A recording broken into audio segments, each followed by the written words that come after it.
كان فيه هناك طفل شاب كده عنده حوالي 10 سنين، فقال لي والدته يا ماما هاتي لي حقنه الانسولين بتاع السكر لان انا تعبان قوي.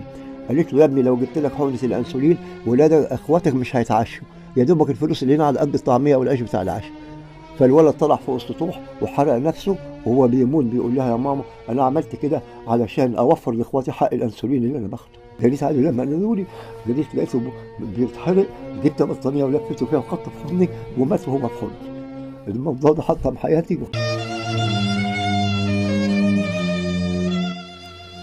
دكتور aanan haysan qalab caafimaad, aanan haysan waxyaabaha uu dhakhtarku u baahnaa, balse u soo boqolay sida uu uga bixin lahaa bulshadiisa danyarta ah baahida ay u qabaan caafimaadka. Maxamed Cabdilghafaar Almashaali, ku daawo barnaamijka maanta.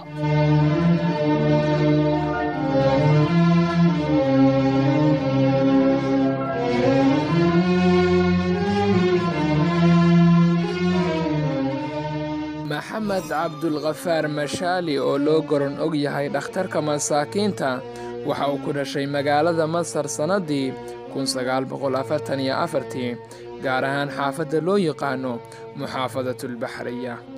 maxamed waxa uu ka soo jeedaa qoys iska dhexdhexaad ah, balse maxamed aabihiis waxa uu ka shaqayn jiray macalintinimo kaas oo ahaa nin waxbara dadka.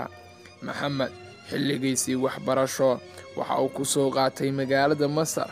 jaamacadiisii maxamed waxa uu bartay kulliyadda daawooyinka, taasi uu ka qalin jabiyay sanadii 1967.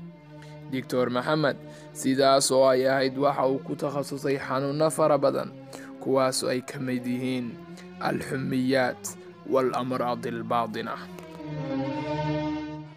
1975 دكتور محمد waxa uu furtay meel isaga u gaar ah taas uu ku daryeeli jiray bulshada danyarta ah.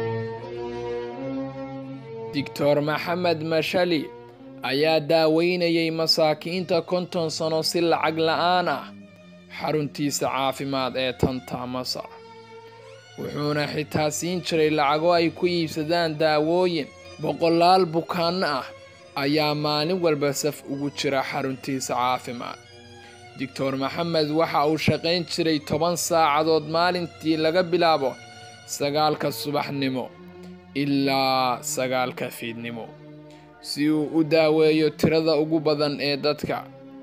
maxamed mashali ma lahayn gaari, xitaa ma haysan taleefanka gacanta, balse waxa uu isku dayay sidii uu xirfadii uu bartay uu markasta uga faa'iideyn lahaa bulshada.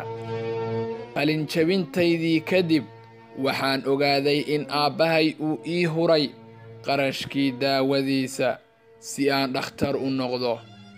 marka waxaan ilaahay u ballan qaaday inaanan ka qaadin wax lacag ah qof liita ama xanuunsan. ugu dambayn دكتور maxamed waxa uu geeriyooday 28 bishii 7 2020 oo ku beegan talaadadii aynu soo dhaafnay. alla yaa arxamur raaximiin. دكتور maxamed waa uu geeriyooday, balse waxa uu geeriyooday isagoo dadka uga tegay wado cad, taas oo ay dad badan oo masaakiin ay u doorsan doonaan. دكتور محمد cabdilghafaar mashaali waxa uu indhaha u furay dhakhaatiir fara badan kuwaas oo markii hore u soo boqolay inay bulshada ay kaga qaataan lacago fara badan. sida aynu wada ogsoonahay bulshooy haloo naxariisto dadka masaakiinta ah. daruufeenu aad ayay u adag yihiin, goobtan xaqiiqdii waa mid ku habboon masaakiinta.